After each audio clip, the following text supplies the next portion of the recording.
लोहा पारस पत्थर को छुए और वो सोने में बदल जाता है, वो हमने देखा हो या केवल सुना हो, हम में से कोई नहीं जानता। लेकिन माँ पत्थर को छुए वो संगमरमर बन जाए, वो केवल जबलपुर में हो, धुआंधार बन जाए। माँ नर्मदा की जो कृपा है वो अद्भुत है, वो अद्भुत।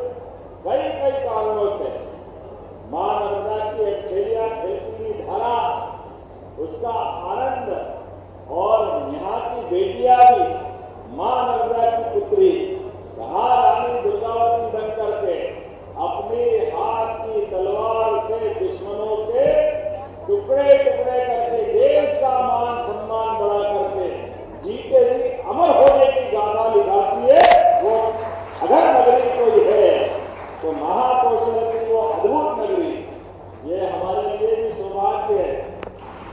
रानी दुर्गावती, रानी अवंती बाई, संस्कार धानी, संस्कृति की नगरी, न्याय धानी, कितने प्रकार से बोलो। और केवल नगरी नहीं, बाकी किसी क्षेत्र में कौशल की बात नहीं होती। कौशल की बात तो महाकौशल में, जबलपुर अंचल में ही होती है। महाकौशल वालों के लिए अभिनंदन। कौशल और कौशल युक्त जीवन सब क्षेत्रों में, और भगवान ने भी ऐसा आशीर्वाद दिया।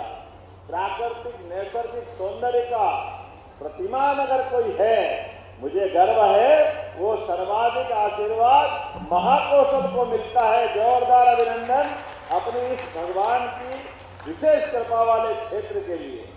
आज जब मैं दीपोत्सव के बाद संस्कार धानी में आया तो खाली हाथ नहीं आया।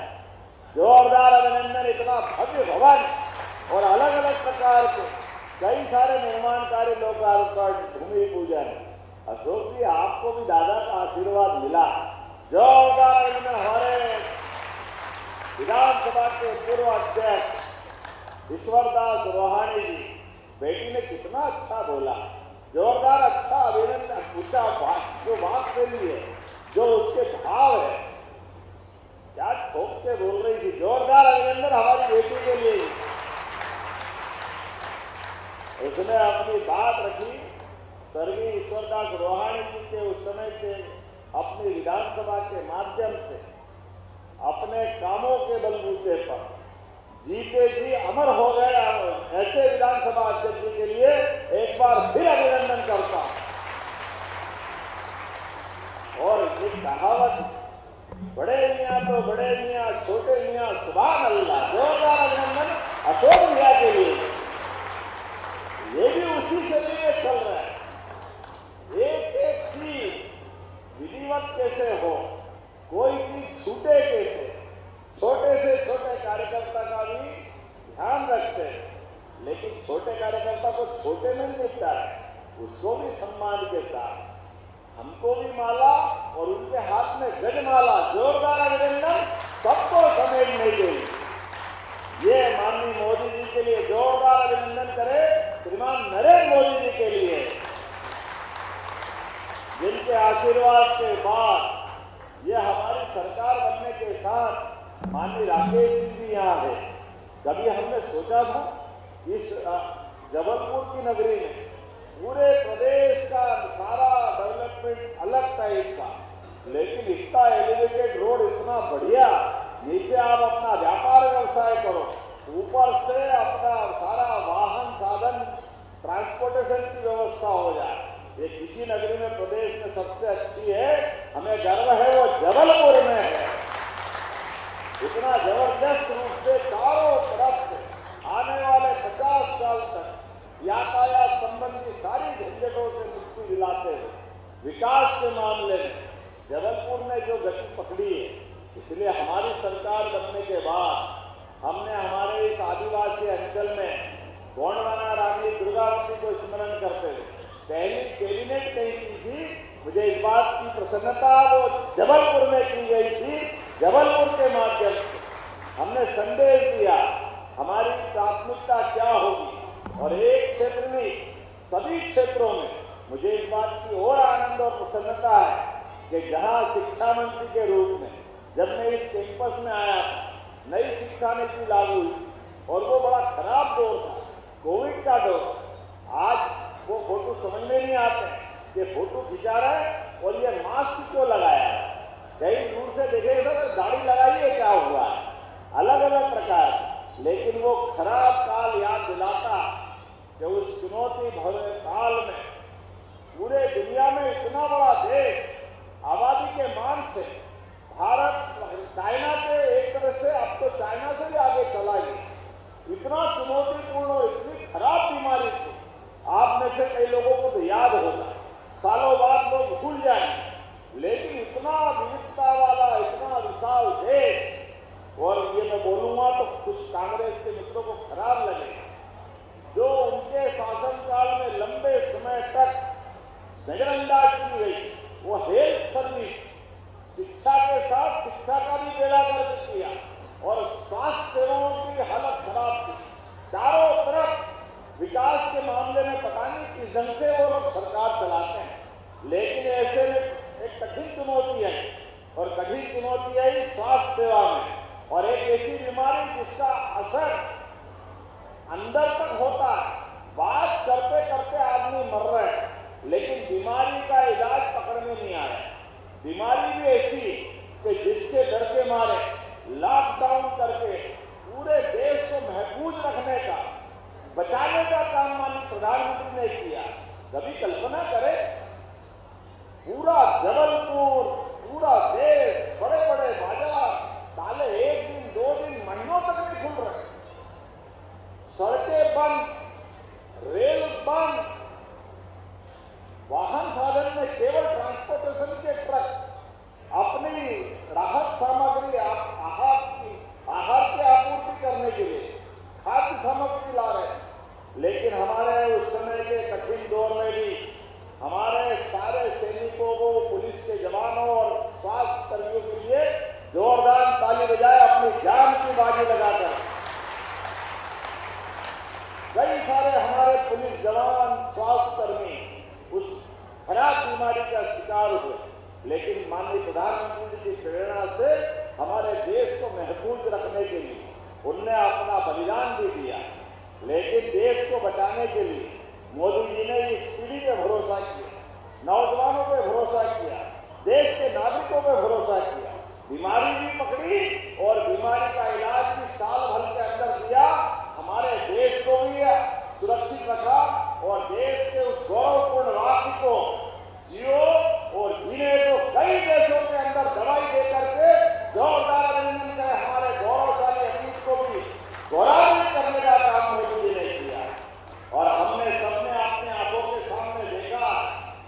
वो दृश्य भूलेंगे नहीं, जब प्रधानमंत्री जी किसी देश में जाते हैं और उस समय दी गई दवाई के भरोसे कोई और देश का राष्ट्रपति हमारे संस्कार के आधार पर हमारे माननीय प्रधानमंत्री जी का वो राष्ट्रपति जी चरण छूकर आशीर्वाद दे रहे, जोरदार अभिनंदन करो। यह हमारे उदारमना भाव के कारण हमारी संस्कृति धन्य हुई, हमारे प्रधानमंत्री की नीतियां धन्य हुई। और ये सारी चीजें अगर कहीं से आती है, ये हमारे शिक्षा के मंदिरों से तो आती है। हमारे कॉलेज, स्कूल, सारे क्षेत्रों में जिस प्रकार से विकास के काम हो रहे हैं और आगे बढ़ रहे हैं, मुझे एक बात की प्रसन्नता है, हमारे यहाँ परमात्मा की दया से सब प्रकार की चुनौतियों के बावजूद भी देश जैसे जैसे आगे बढ़ रहा है, उसमें हमारी सबसे बड़ी भूमिका हमारे नौजवानों की है। आप सबको बधाई देना चाह रहा हूँ, सारी पीढ़ी को बधाई दे रहा हूँ। जोरदार अभिनंदन करें हमारे नए पीढ़ी के बच्चों के लिए। अभी आपने 2 मिनट की शॉर्ट पिक्चर भी दिखाई, उस पिक्चर के अंदर हमने जनता के आशीर्वाद से माननीय राकेश सिंह जी तो स्वयं पीएचडी मंत्री, हर एक मंत्री अलग अलग क्षेत्र में काम कर। मैं भी मुख्यमंत्री तो हूँ, लेकिन मेरे पास उद्योग मंत्रालय में एमएसएमई और सब प्रकार के दूसरे मंत्रियों के साथ हमारे अपने कॉलेज की बिल्डिंग के लोकार्पण में मुझे बहुत अच्छा लगा। हमारे विद्यासागर में महाराज की स्मृति यहाँ लूट का संचालन कराया है। एक बार जोरदार अभिनंदन करें इस पवित्र भाव के लिए भी। शिक्षा के देवालय केवल कागज की मार्कशीट बांटने के लिए नहीं होना चाहिए। कॉलेज हो, स्कूल हो, वहां प्रवेश करने के बाद भविष्य में हमारे हाथ से हमारा कुटुंब विकास हो, परिवार समाज में शिक्षा सार्थक होना चाहिए, उसकी उपयोगिता होना चाहिए। इसलिए रोजगार परक शिक्षा के आधार पर और इतनी बड़ी आबादी हमारे अपने प्रदेश के अंदर भी हमने सभी प्रकार के निवेशों के आधार पर आइए हमने कहा कि हमारे बच्चे डॉक्टर, वकील, इंजीनियर इस भी क्षेत्र में जाना चाहिए और बड़े बड़े उद्योगपति से लगा करके छोटे से छोटे काम को भी अपने स्तर पे करके हमारे स्वदेशी के मूल मंत्र को भी मजबूत करें और स्वदेशी के आधार पर प्रदेश को आत्मनिर्भर बनाए और प्रदेश के आधार पर देश के साथ मोदी जी के साथ कदम से कदम मिला के चले। इस संकल्प के लिए हमारी सरकार काम कर रही है। जोरदार अभिनंदन स्वदेशी के भाव के लिए भी करें। वही प्रकार से हम लोग आगे बढ़े। जब मैं आपसे अपने मित्रों की सब देख के बात करता हूँ तो बड़े पैमाने पर आदिवासी अंचल भी हमारे यहाँ के विद्यार्थियों के परिवार में मिलता है। ऐसे में कोदो कुटकी को भी हमने कहा फसल में ये जो मोटा अनाज हमारा परंपरागत अनाज, उस अनाज को भी हमारे यहाँ प्रोत्साहन देने की आवश्यकता है। तो कोदो कुटकी खरीदने का भी हमारी सरकार ने निर्णय किया। ये श्री अन्न के माध्यम से हमारी विशेषता भी आई और लाडली बहनाओं के लिए आज मुझे इस बात की प्रसन्नता है कि आप 250 रुपये क्विंटल पहले कोदो कुटकी का जो लगभग हमारे बीच में कुटकी तो 3,500 और कोदो को हम 2,500 क्विंटल खरीदेंगे। इसके साथ साथ बहुत सारे प्रकार की योजना बता सकता हूँ, लेकिन आज तो थोड़ी समय की कमी भी है। आज 23 करोड़ की लागत से 2 बड़े कार्य, 13 करोड़ की लागत से ये पीएम एक्सीलेंस शासकीय अग्रणी महाविद्यालय के भवन का लोकार्पण करना है, जिस 4 मंजिली भवन में 19 अत्याधुनिक कक्षाएं, प्रयोगशालाएं, स्टाफ रूम, कॉमन रूम और दिव्यांगजनों के लिए भी विशेष सुविधाएं शासकीय विज्ञान महाविद्यालय में 10 करोड़ से अधिक की लागत से नवीन भवन और उन्नयन के कार्य कर रहे हैं। जब मैं आपसे आपके कॉलेज की सौगात देने की बात कर रहा हूँ तो बाबू क्या बोलते थे, पापा हाथ में कोई दर्द नहीं होने के लिए क्या बोलते थे? हाँ, ताली नहीं बजाओ तो हाथ उड़ाएगा, आनंद आना चाहिए। ताली के साथ आपकी सौगात में दे रहा तो मेरे बोलने में आप ऐसे खो गए कि भूल ही गए कि के लिए आए, ऐसा आनंद के लिए आए। आज हमारे लिए होली, दिवाली, हर त्योहार से बढ़कर आनंद है। इस कैंपस में नई सौगातें मिल रही है तो ऐसा लगना चाहिए बड़े पैमाने पर इन सौगातों का स्वागत भी होना चाहिए। दोनों हाथ ऊपर करके आनंद के साथ लगना चाहिए कि हाँ, हमारे सौगात का आनंद हमको मिल रहा है। ऐसे नए भूमि पूजन भी हो रहे हैं अलग अलग प्रकार के। पीएम उषा अंतर्गत प्रधानमंत्री पीएम एक्सीलेंस कॉलेज महाकौशल में नवीन भवन का भूमि पूजन कितने प्रकार से करा हुए अब तो मैं भूल ही गया।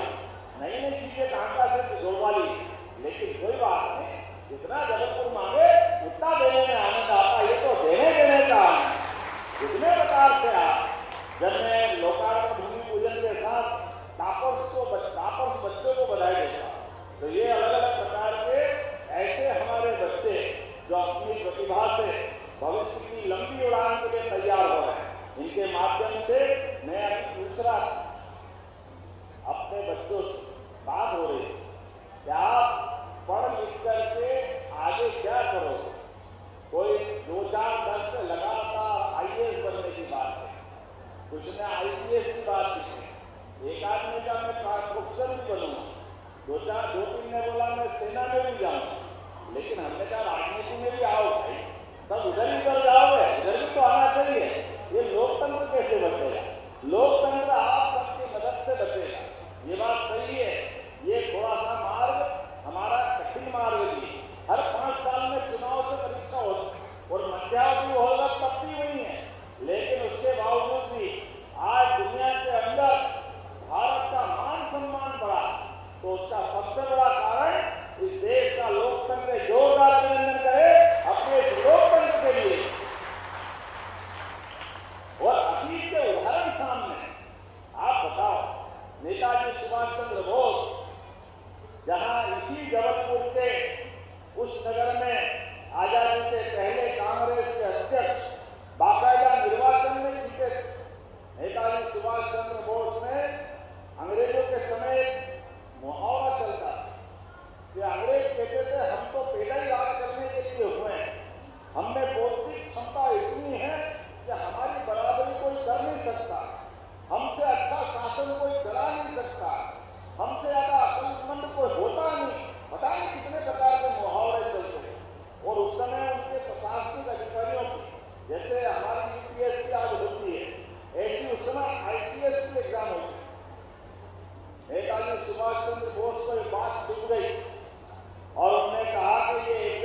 कामों के लिए जब आप दूसरा निर्णय बताऊंगा तो ताली डबल बजना चाहिए।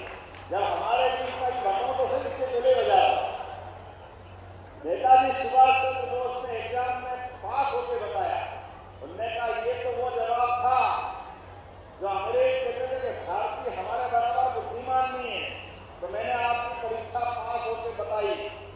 लेकिन अब दूसरा निर्णय कि आपकी परीक्षा पास होकर के मैं अपने इस परीक्षा के बलबूते पर आप मुझे बड़ी तनख्वाह दोगे, बड़ी सुविधा दोगे, सब कुछ दोगे, लेकिन मेरे देश के लोगों का भला करोगे।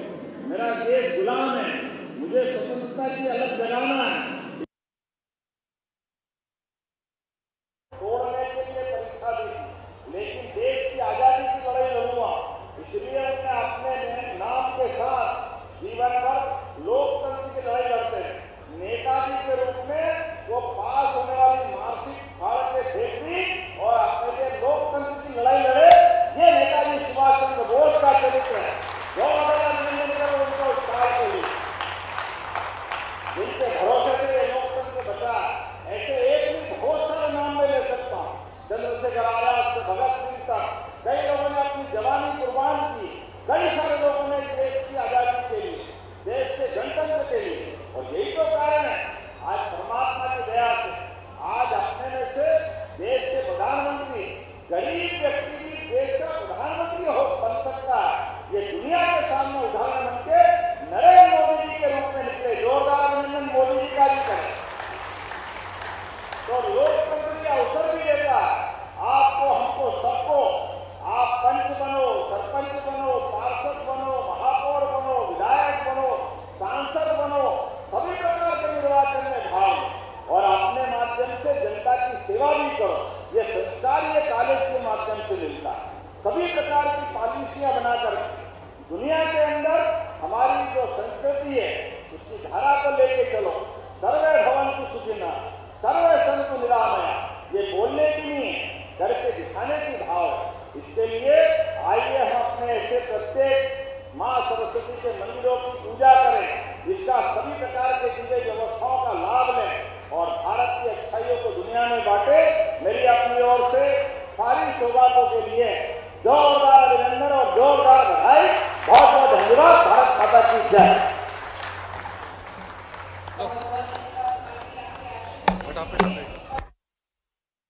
डॉक्टर मोहन यादव को आप सुन रहे थे। जबलपुर में आज मेधावी विद्यार्थियों का सम्मान हुआ। नवनिर्मित भवन का शुभारंभ भी मुख्यमंत्री ने आज यहां किया है। तो ये तस्वीरें आपके सामने, जबलपुर से लाइव तस्वीरें आपको दिखा रहे हैं। महत्वपूर्ण कार्यक्रम। इससे पहले मुख्यमंत्री का भव्य स्वागत किया गया। उसके बाद मुख्यमंत्री डॉक्टर मोहन यादव ने मेधावी विद्यार्थियों का सम्मान किया और कार्यक्रम को संबोधित भी किया। सीधी तस्वीरें जबलपुर से।